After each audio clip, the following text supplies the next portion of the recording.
All the way from Providence, Rhode Island, welcome to ParentCast. It's a podcast dedicated to new parents, new babies, and their new lives together.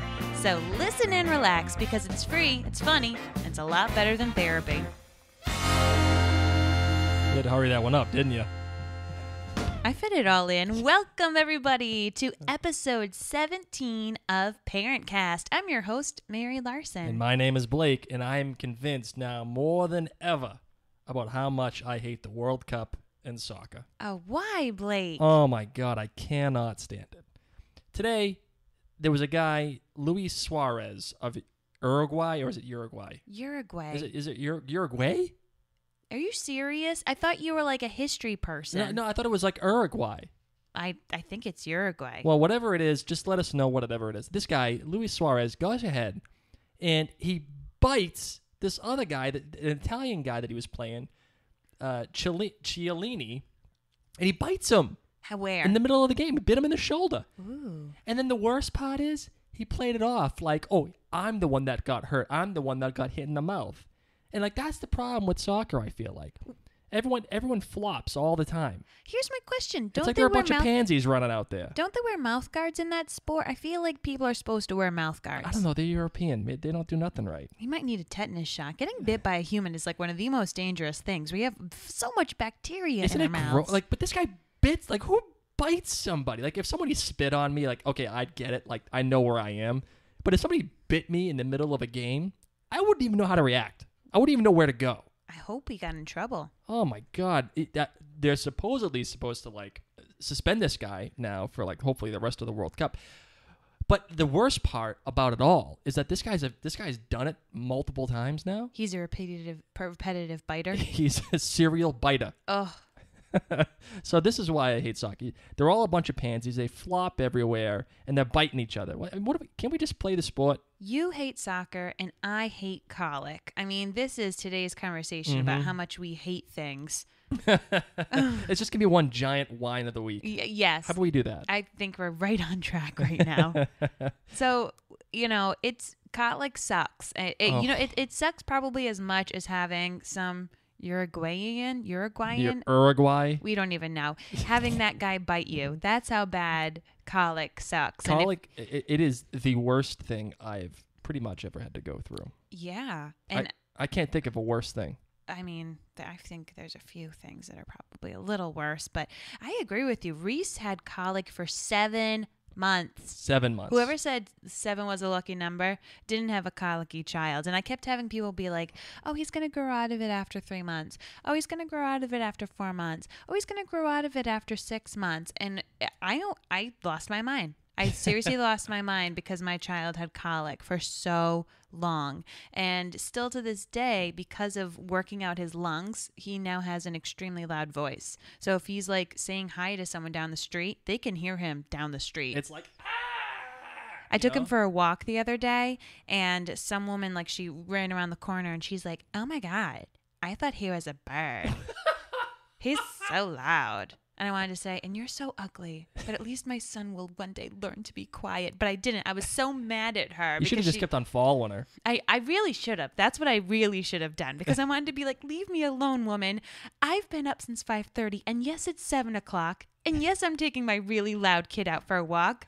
And yes, I've had my third breakfast by now. But leave me alone. Just leave me alone, because kids who have colic, they sure do have a set of pipes on them. And the other thing, too, that happens as a result of the colic, they start getting this really bad sleep habits. Yes. Because of that. And they're up for partying all night, man, because that's the only thing that they know. Yep. It's terrible. It really is. It just kind of is this bad cycle. So if you have a child with colic, before we even get into our conversation later, I want to tell you this.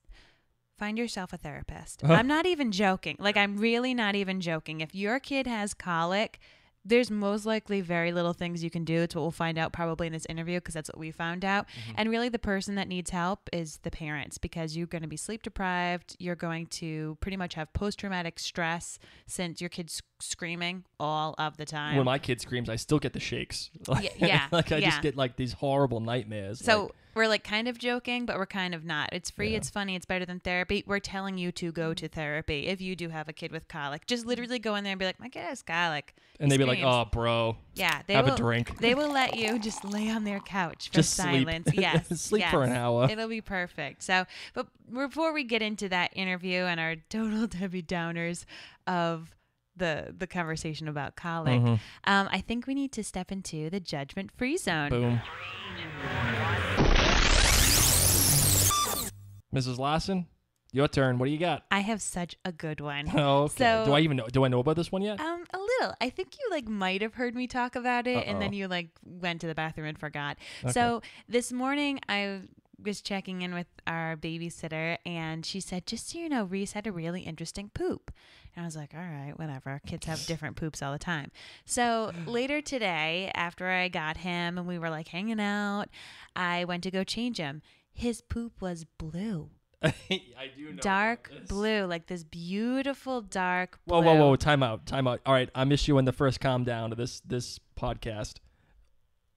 How can blue poop be beautiful? You're crazy. No, the shade was beautiful. No. The shade of it's poop. Poop can't be beautiful. It was like I don't care if Jackson Pollock pooped. Ocean. It was something like I'd never seen poop this blue. I've never seen blue poop, period. So to have blue poop, I don't know what had happened. So I'm trying, and it was like gross. It was like sticky and tarry. You're making my case for me. It ain't beautiful. Anyway, so I take him out of this brush that past, blue no problem. poop diaper, and it's so sticky that some of it is still stuck to him. And whatever this terrible poop stuff was giving him a bit of a diaper rash. So the kid's crying as I'm wiping, and I realized it was 5:15.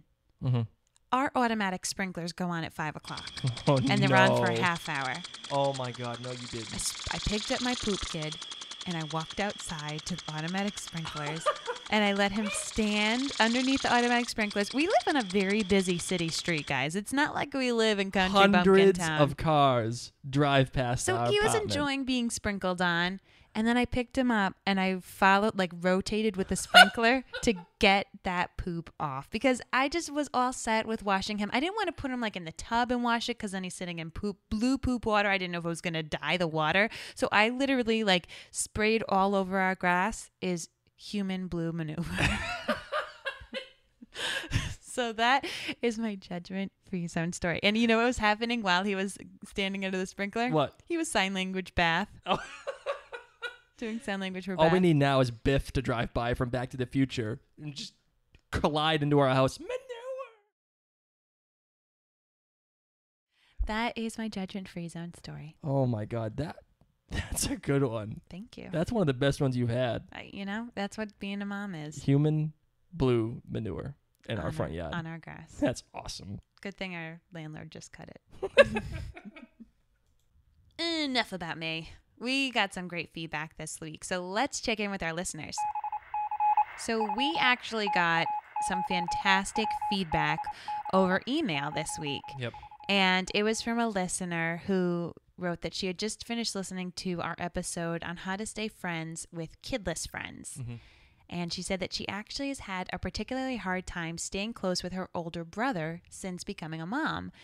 And they have some other family issues that make their relationship hard, but they're irrelevant. But she just wanted to know that after listening to that episode, she was inspired to call him after not having talked to him in a few months. Really? Outside of text. Yeah, they hadn't talked over the phone in a few months.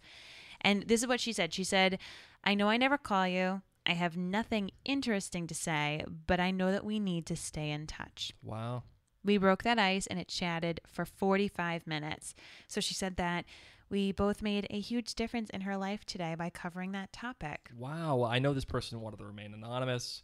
So, Anonymous, you're welcome. You are so and welcome. You are an inspiration to us because, a lot of people have familial issues. And, speaking from experience, they're tough. Yeah. And it's hard to just own it and talk about stuff and create that relationship again. And it takes a lot of guts, man. It takes a lot of freaking guts to do that. And so what I'm going to say is this to you, Anonymous. I'm so freaking proud of you. You deserve a standing ovation. You know what, Mary? Cue it up. Give me the standing ovation.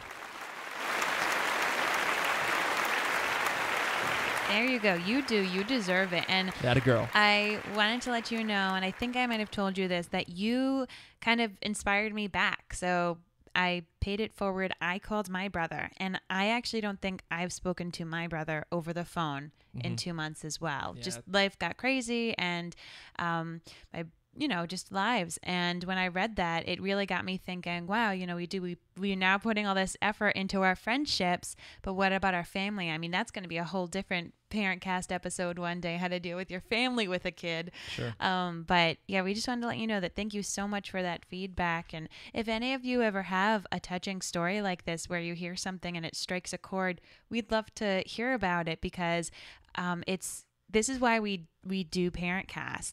And for those of you who have been regular listeners, I want to urge you to go into iTunes and review us. And here's why.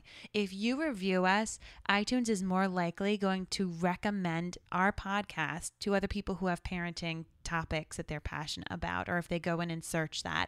So we're not just asking for reviews because, oh, it's cool and we like that, but it helps other listeners get this information and spread the word. So if you leave this thinking, wow, I learned something today, review us on iTunes or share us somehow, whether you share it on a Facebook post or you tweet it, but to get the word out, because really Blake and I are doing this because we want to learn this information and we just want to help spread it. So thank you so very much for this email. This is why we do what we do. And if you feel the love from ParentCast, we want you to spread the love. We always love hearing feedback, of course. So Blake and I have started up the most amazing thing, because this, of course, is an audio podcast, and we want you to play a part. Yeah, the best thing we could possibly think of is getting you guys, your voices, actually on our podcast. So what we thought was, well, how do we do that? Well, we came up with an answer: the ParentCast hotline. Oh my God. I know. So you can call this hotline, and it's not like someone's going to answer or whatever. It's just going to go straight to voicemail after a couple of rings. And if you have anything to say at all, I don't care what it is, if it's about a parent pick, if it's about a wine of the week, if you want to just call to freaking, I don't know, like vent, if you got a judgment-free zone story, if you just want to give some love to Mary and I, if you just want to give some hate to us, too. Oh, yeah. If you want to tell us that we suck, I'd be so happy. That would be the first thing that gets on So the how air. can they call us? You can reach us by calling the number 503-454-6730. Again, that is 503-454-6730. And we know, of course, that if you're listening to this, you're probably driving, or maybe you're making dinner or washing the dishes. So you're like, Mary and Blake, you fools, I don't have time to write this down. Don't worry. If you just go to ParentCastPodcast.com, it's actually up on the side, and it'll say, hey, you can leave us voicemail. We would love to hear your voices. It really is going to add such a different aspect to this show.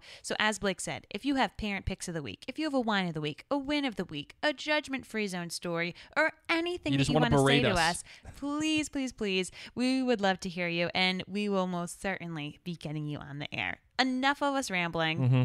We want to chat with you guys about colic. So we asked for some advice up on social media, and we said, how do you soothe a baby who has colic?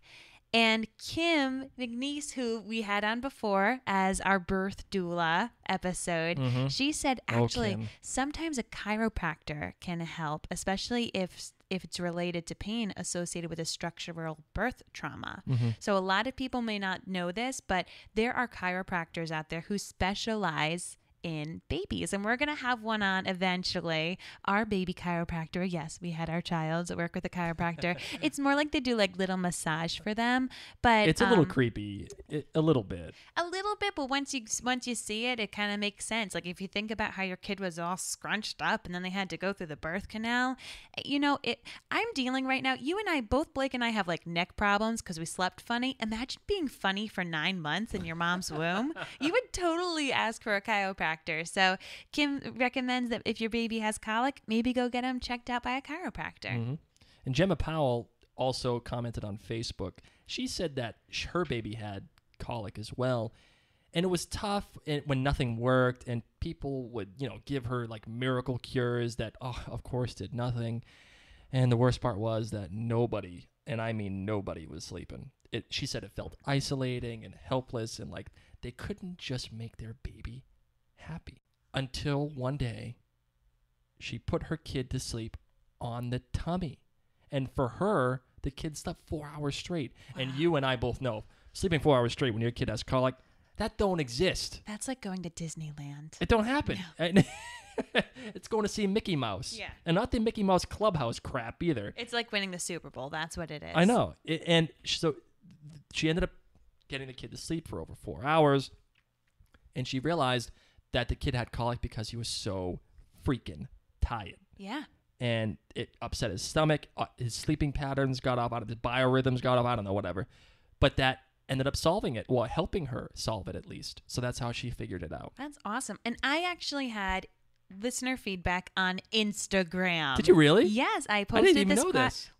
Yeah. Mother of Pearl. She said that she recommends this product called Baby Got Colic. It's kind of like Baby Got Back, but Baby got Colic. I haven't checked it out personally. She said you can go on YouTube for the demonstration for free, or you can pay $10 for the full iTunes track. So once again, it's Baby Got Colic. She said it saved her sanity and her sleep.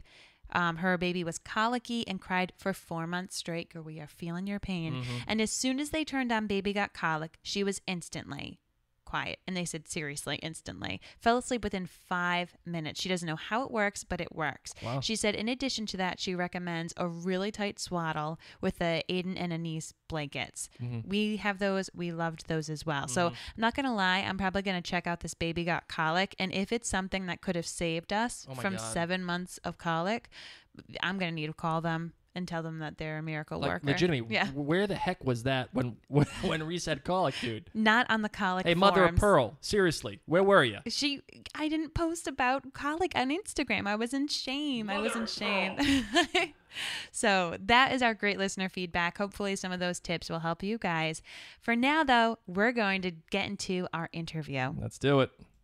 So joining us is Jean Twomey, a clinical social worker at Women and Infants Center for Children and Families, and she's also an assistant professor of psychiatry and pediatrics at the Brown Alpert Medical School. Thanks for joining us so much, Jean. Hi, Mary. And Blake is here too. Hi, Blake. Hi, Jean. That title is awesome. You sound like super smart. Well, yes. The answer is yes. Blake. She is. She's actually really smart. Much smarter than me. So Jean is here to save the day for hopefully many families, because today's topic, of course, is colic. So can we just start off, Jean, and can you tell us what exactly is colic?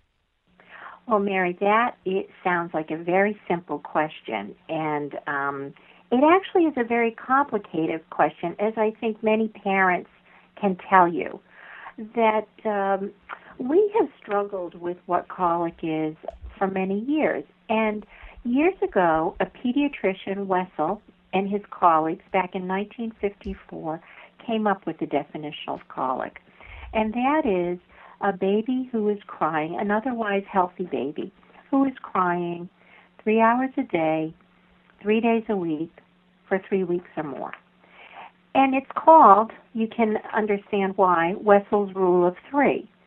But in some ways that's a definition that really doesn't tell us too much. And as someone who works with many parents who are coming in because they have concerns about their infants crying, I often feel that giving them that standard definition is really just telling them back that you have a baby who cries a lot. And they already know that. So there are there's a lot of thinking on this subject in terms of what causes colic, and that varies from is there some sort of internal medical issue that might be troubling the baby, although the research shows that it's only a very small percentage of babies who do have some underlying medical cause for that. The other thing I have to say is that typically colic is viewed as a benign condition that is going to go away even if parents do nothing about it. Oh, man. I mean, that's a lot to throw out there because, as you're saying, it's a long time, a long period that the baby's crying, and then the saddest news is that we really don't know why the baby's crying. So, but the fact is that your baby will be crying for a long period of time. So you were just saying that there are some possible causes. Sometimes it has to deal with the mother's diet, but can it also sometimes be acid reflux? I sometimes know that goes hand in hand. Well, that is certainly, again, something that's under discussion. And I can tell you just anecdotally that I've been working in our colic clinic for about 20 years now. And over that time, it seems to me we see more babies who are either coming in with a diagnosis of reflux or they've been put on some sort of medication to help them because there might be a question of reflux. And most commonly that tends to be, in my experience, ranitidine, or more commonly known as Zantac. Now, is that because more babies are experiencing reflux or that they're being diagnosed that way? And I think that that's a question that's been pondered quite a bit.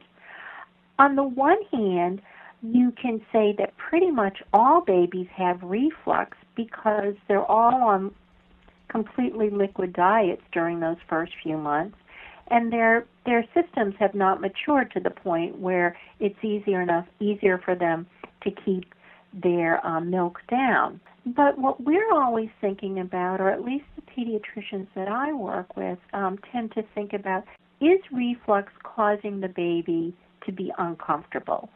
So I can tell you we see some babies who are spitting up after a feed and really look completely okay with that.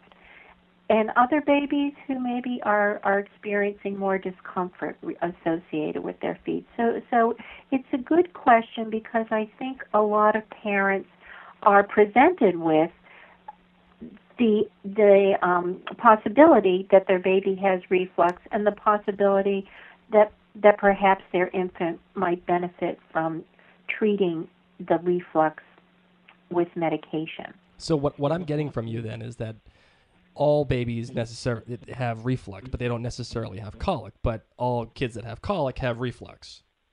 No, actually, Blake, I wouldn't say that. We have babies who are crying quite a bit and would meet the definition of colic, but we don't end up treating them for reflux. That is actually not a part of their presentation. I think it's just frustrating, for parents like Mary and I. Reese had colic, and it was really tough, and there's no way to figure out what the problem is. It always seems like, oh God, if I just knew what the issue was, I could fix it, and that'd be it. But colic really doesn't have a specific definition other than he just cries for 3 weeks, 3 days, and right. Hours. And I think you're touching on something very important, Blake, which is parents are trying desperately to figure out why is their baby crying for seemingly no apparent reason. And what we do is we really try to do a piece of detective work, very much using the parents as collaborators and trying to figure out what's wrong with the baby, knowing that the baby has, quote, colic, and come up with a treatment plan that might help a family. And one of the things I think that's important that we do is we try to look at the whole picture to give advice, because when the babies are so young, the feeding, the crying, the sleeping are very much intertwined.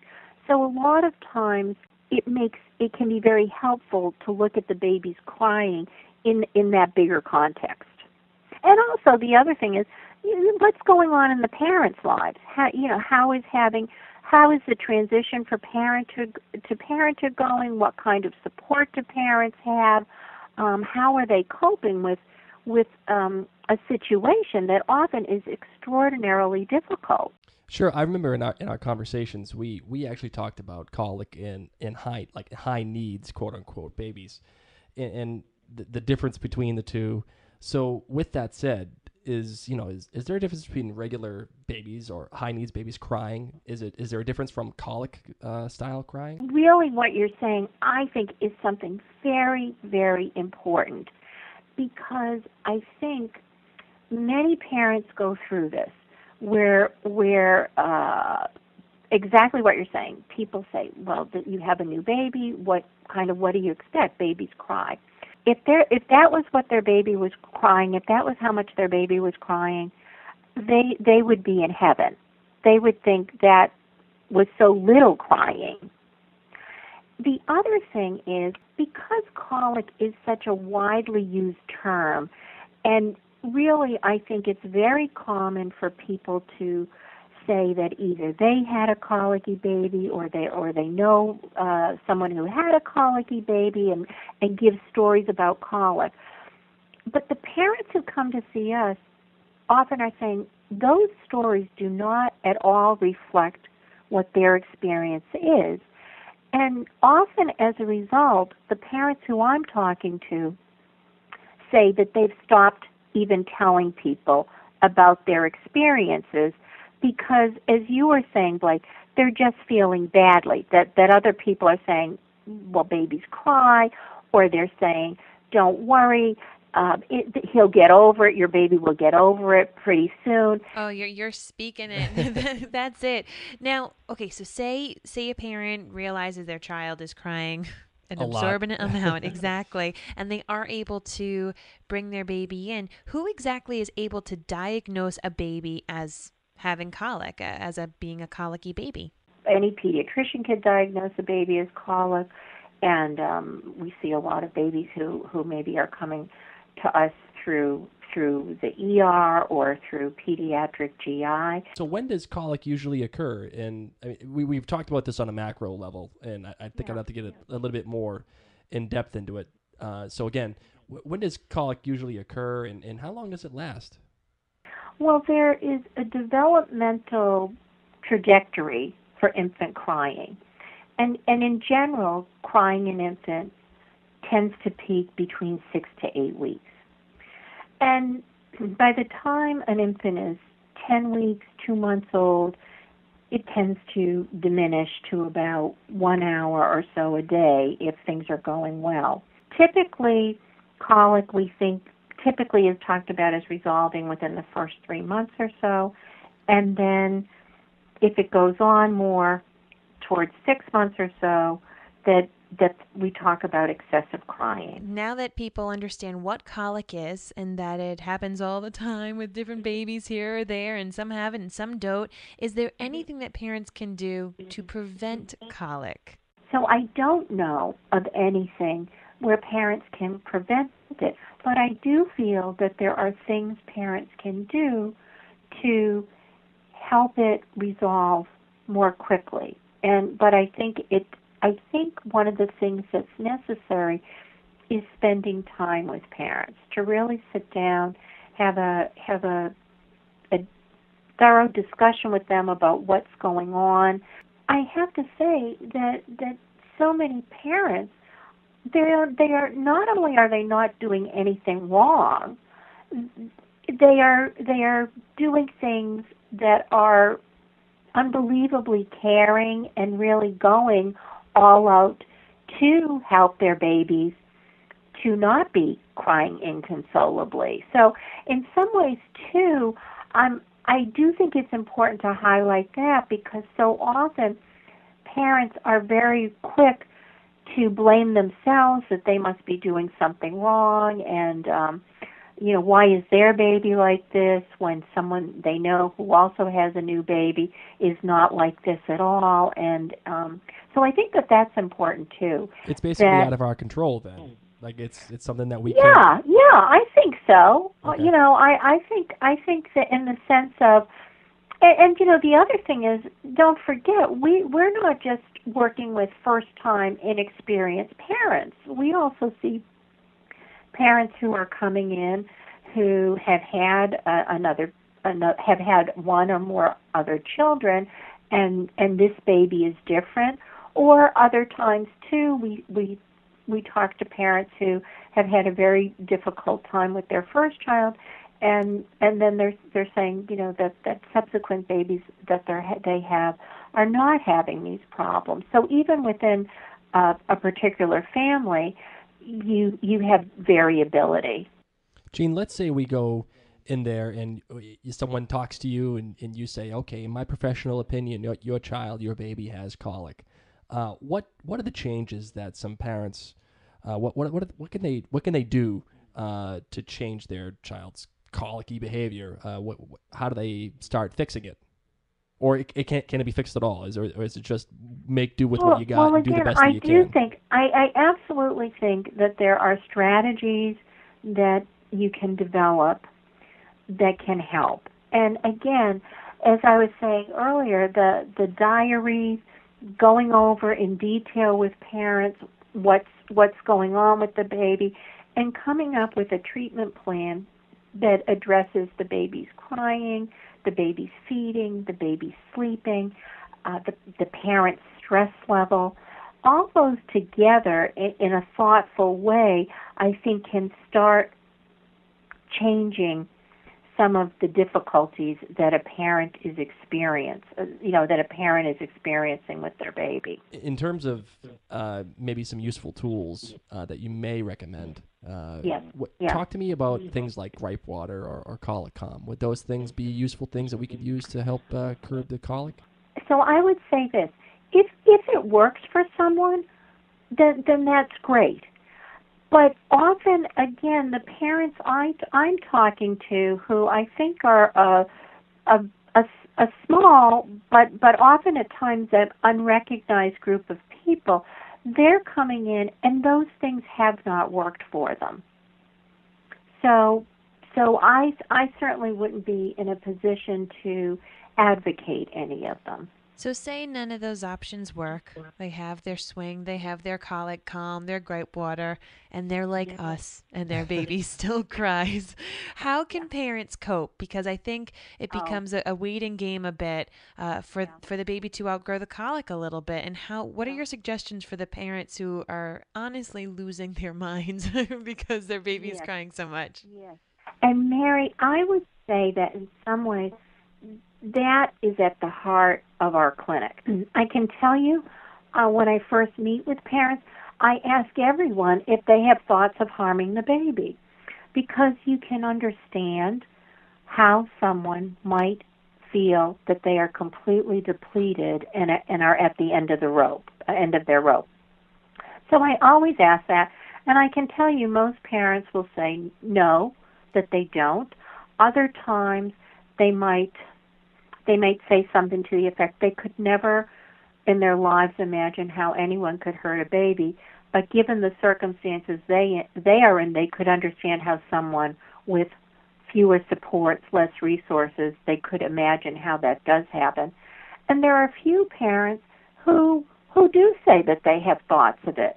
And when I talk of hurting the baby, and when I talk to them about it, really what they're describing is that they feel that they are in an inescapable situation, that they can't imagine this is ever going to end, that that's how hard their days are, and they're just looking for an end to it. And those, of course, are people who are quite desperate, quite exhausted, but again, I think are quite devoted to their babies and are coming to get help with the difficulties that they're experiencing.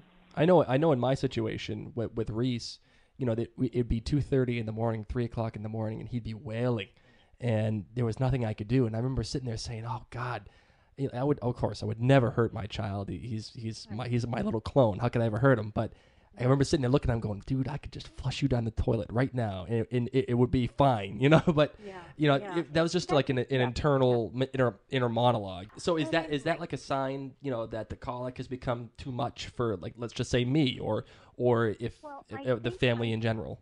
Well, I think that to me, and this is why I tend to not use the word colic so much, is because for me, I'm not so interested in the definition, but more what I'm looking for is how is the baby's crying? How's the baby's inconsolable crying affecting the baby, affecting the parents, and affecting the family?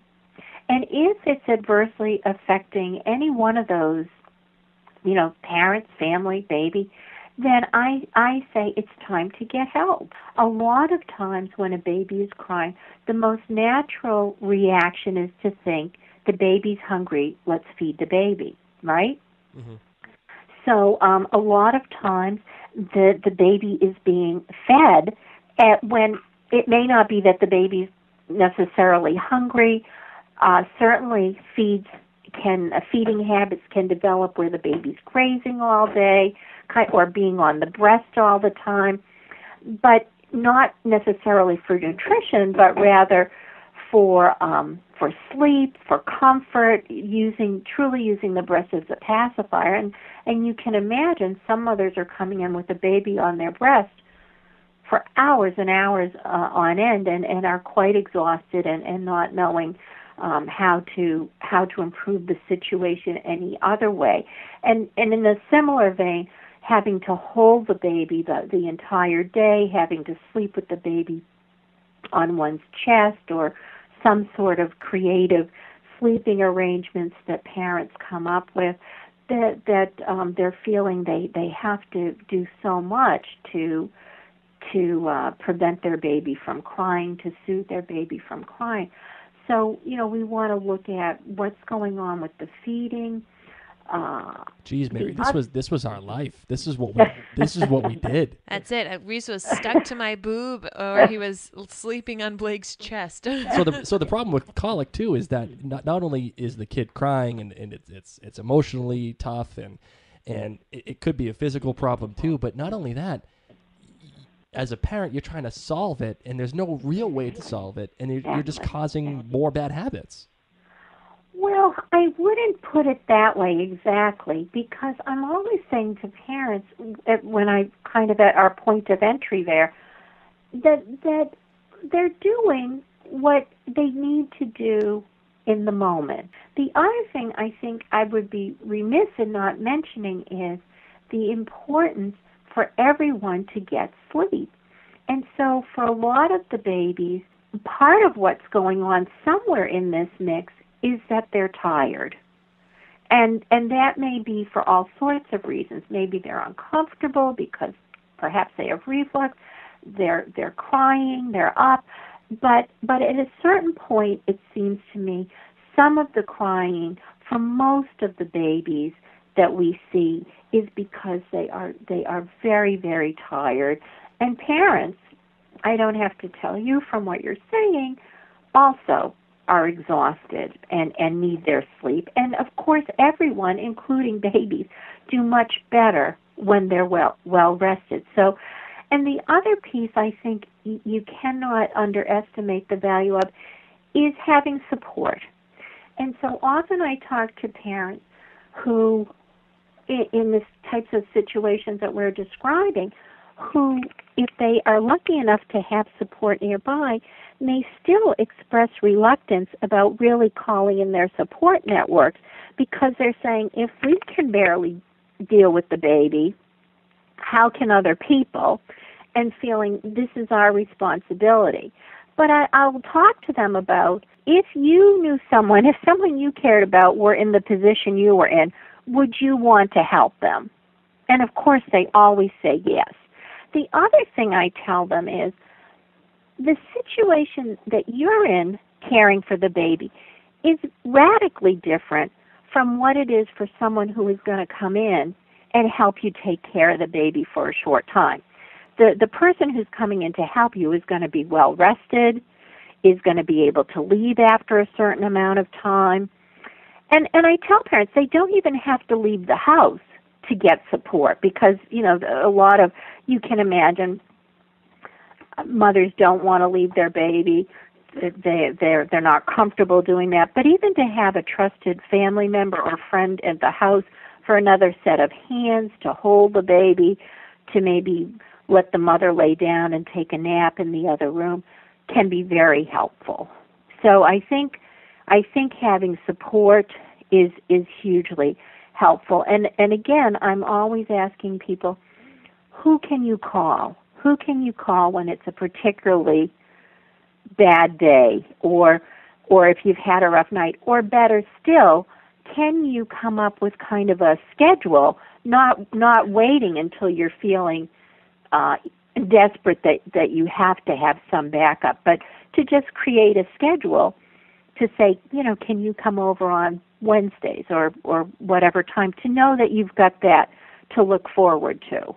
Jean, I like the fact that you brought up the idea about the support, because, as parents that had a kid with colic, the most important relationships in our lives, those people came to help us, and whether it was Mary's mom or our best friends or whatever, they helped us out, and thank God that you're emphasizing the support end of colic, because without it, certainly Mary and I, we wouldn't have been able to weather the storm. Our final question is it's always the same for every interviewee, and and luckily I always ask it, which is, what's the one thing that you would want to emphasize about, in this case, colic, whether it's something that you've already covered or we haven't talked about yet? What's the one thing that someone listening to this podcast should take about your ideas on colic? I would say it was what I said earlier in terms of how tremendously difficult this can be for parents, that they should not feel that they are doing something wrong, but to recognize how much they're doing, and that they should also really look at how this is affecting them and their baby, and seek help, because I think the sooner this can resolve, the better it is for so many reasons, including their own mental health and really their relationship with their baby, in the sense of enjoying the baby more and really seeing the baby in terms of the baby's what often turns out to be very charming social self that I often see at the clinic when things do get better, when parents and babies are better rested, when they have a nice rhythm and rhyme to their day that fits into their family life. So I think that's what I want to emphasize. I agree with you. Letting everyone know that there is a light at the end of the tunnel. We are there now, and thank goodness. I mean, I feel like the biggest thing we can tell parents about, if you have a colicky baby, is to take pictures, because even though you might be tired and cranky right now, you'll at least look back on those pictures and say, wow, our baby was really cute. I don't really remember this, but... That's very good advice, Mary. That's great. That's great. Well, thank you so much. And we're going to be posting links and contact information up on our website, so people can head on over to ParentCastPodcast.com to get that information. But aside from that, thank you so much, Jean, for joining us and talking all about colic. My pleasure. Once again, thank you so much, Jean, for coming in on ParentCast and talking to us about the daunting topic of colic. I know, and she has that real calming voice. Mary, it's gonna be okay. She's like that really nice person. Yeah. And all you want to do is just talk to her for a while, because she just makes you feel better. Well, here's the thing. If you have a kid who you think might have colic, talk to your pediatrician. And if you get to go see Jean, if you do live in the Rhode Island area, it should be covered by your insurance. Mm-hmm, definitely. We went and saw her. And we had a great experience with her. Actually, we learned a lot. And all the things that she described about talking about all the different kinds of foods and sleeping and diaries and journals, we did all of it. Mm-hmm. And it helped. It helped a lot. So have faith. You'll get through it, we promise. There's lots of help out there for you. So, Blake, what do you think? Are you happy we're done with colic? I am so happy we're done with colic. And I want to say one thing to you people out there that either, one, don't believe that colic exists, or two, colic is easy to deal with. I hate you. I hate you with a burning, fiery passion, and you suck. Yeah. You are a terrible, awful, pond scum of a human being. We had a lot of people, not a lot, we had a couple of people who would tell us, oh, don't worry about it. Babies just cry. You need to get used to this. Yeah, babies cry. I really think the best thing that ever happened to me during those months was when I was sitting there with Jean and Reese was just sitting on my lap crying nonstop. And she went, those people don't know what they're talking about. Yeah. Your baby has colic and he's not supposed to be crying this much. And it was like this huge relief, like, thank God I'm not crazy, because when everyone's telling you, oh, it's fine, babies cry, you feel like you're a bad parent. I know, and I'm looking at these people as they're saying this to me, and I'm befuddled to think that, first of all, that they actually have the right, number one, to tell me that as my kid's crying. Don't judge me. I know, seriously, don't they know this is the judgment-free zone? Now they do. But all I want to do is just punch them in the trachea repeatedly so that they choke out. That would hurt a lot. It would, and they deserve it. They, honest to God, deserve it, because they're the ones that are not sitting there at the middle of the night at 2:30 in the morning, falling asleep, standing up, shaking my kid. Well, not shake, but bouncing my kid so that he'll actually try to calm down for hours on end. I mean, I remember specifically sitting on a yoga ball for 4-5 hours bouncing while my kid sobbed. I mean, my core was like beautiful, dude. I had abs, but it was miserable. Yeah. I had to bounce on a yoga ball for hours on end. You know, while we're on such a negative topic, do you want to talk about our wines of the week? Let's totally do it. I really feel like we should.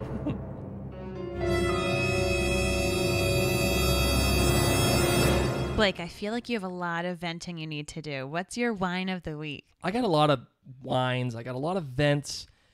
And it'd be kind of redundant of me to whine about colic. I'm not going to. Okay. But you know the one thing that I'm really going to whine about? Tell me. Harrison Ford.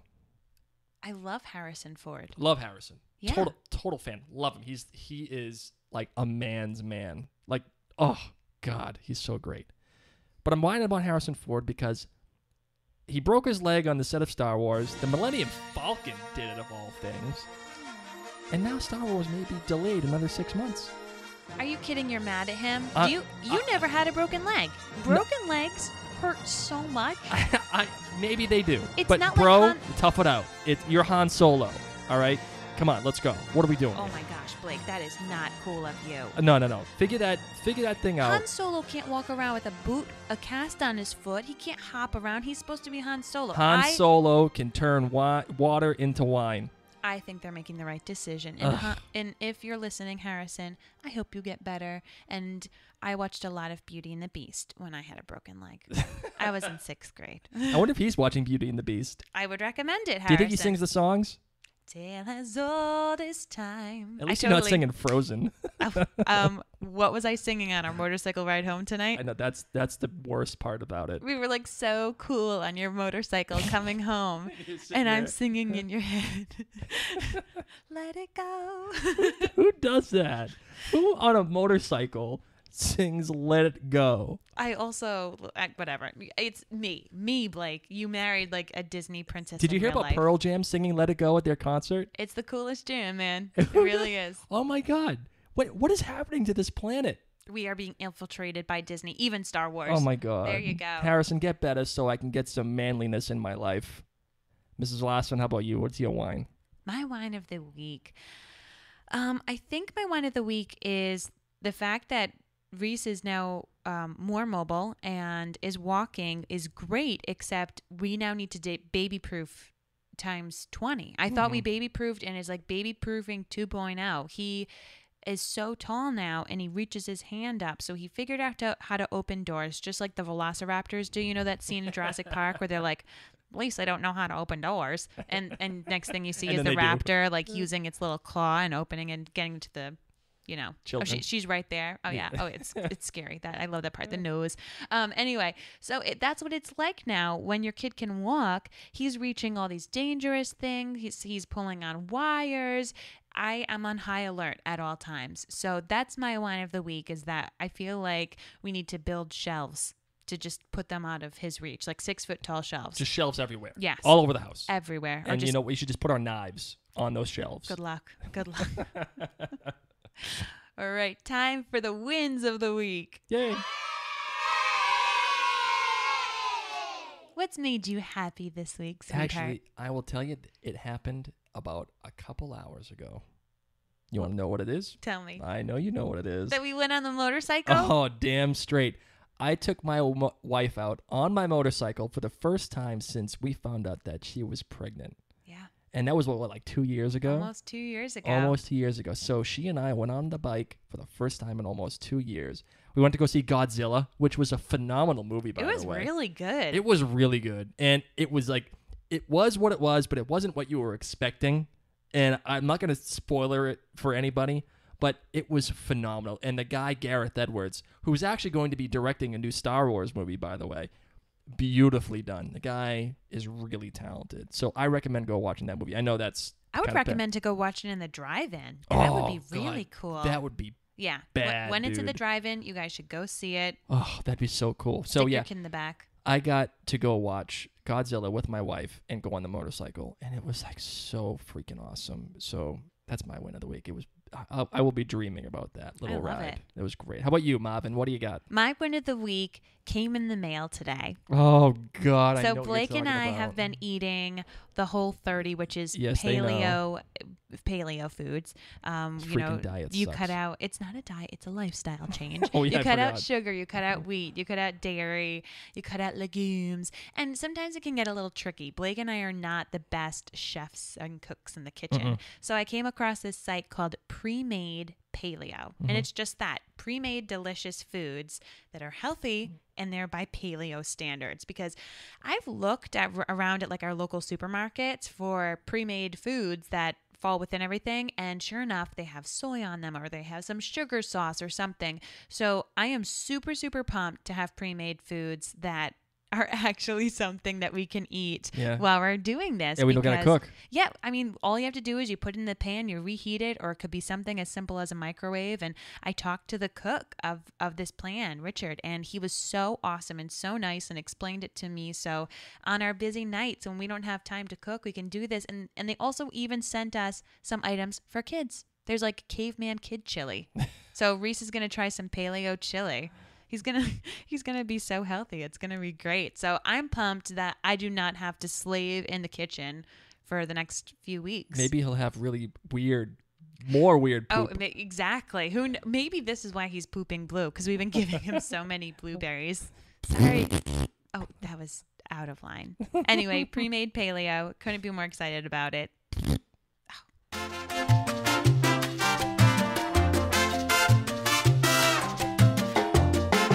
Well, kiddo, what's your parent pick? Naked time for the kids.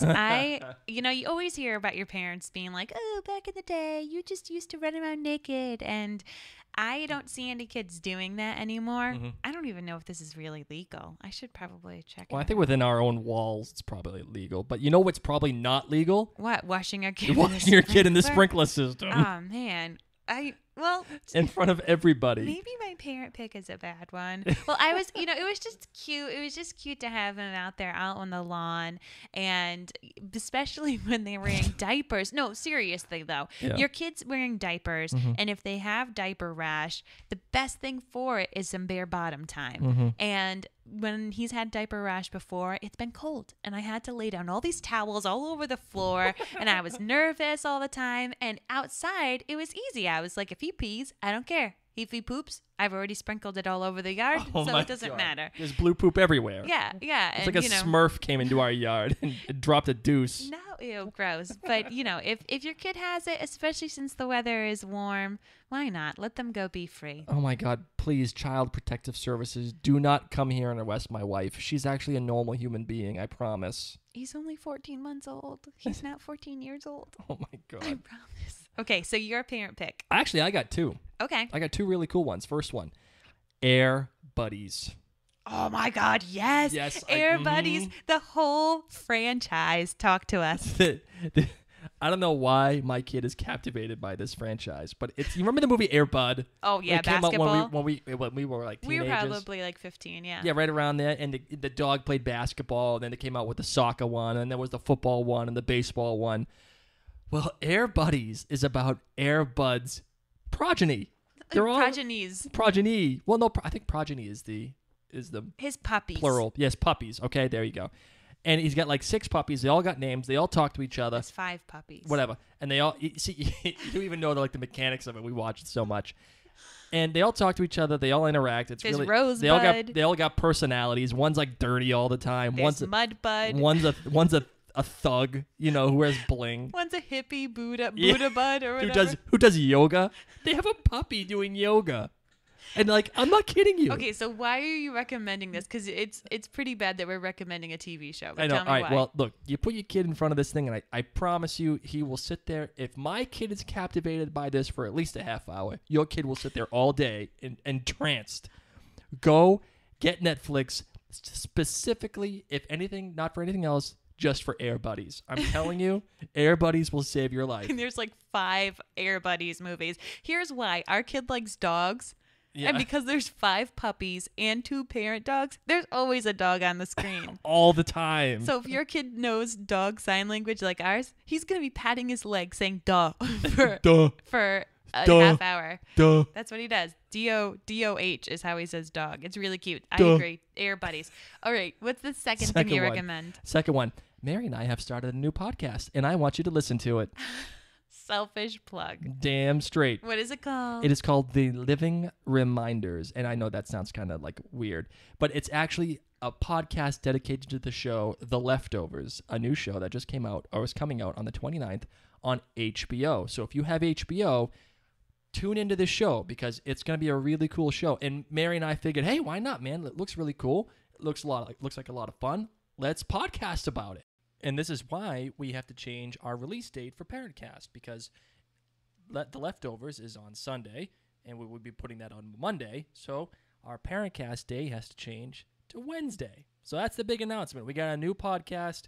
Please listen to it. Yeah, so you can check that out. It's thelivingreminders.com. We're Yep. also up on Facebook and Twitter. And we're soon to be on iTunes. I think by the time that you get this episode, we should probably be on iTunes by Just then. search The Living Reminders. Search The Living Reminders. We'll be up there. And make sure you listen to us. It's going to be great.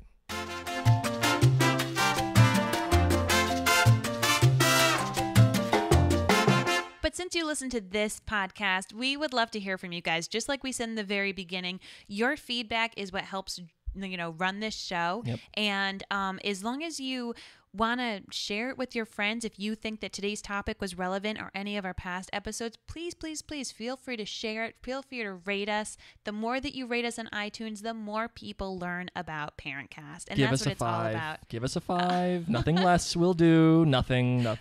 We'd love to hear from you guys from our hotline, so visit our website, parentcastpodcast.com. And you can get us on Facebook at facebook.com/ParentCast. We're on Twitter with our handle, ParentCast. And you can reach us on Gmail, too, at parentcast@gmail.com. Oh, and by the way, again, just so we all know, the ParentCast hotline is 503-454-6730. Blake, what's coming up next week? Episode 19. We're almost at 20, baby. I think episode 18 Is it comes 18? next. Yeah, it's okay. Oh, yeah. I don't do well in math. Anyway, we're going to have Derek and Carrie on of derekandcarrie.com. They're going to talk to us about relationships, money, and how to prepare for a baby. So get us that feedback. We'll put it on the air if it's good, and if it sucks, you left out as always. Bye. Bye, everyone. Thanks so much.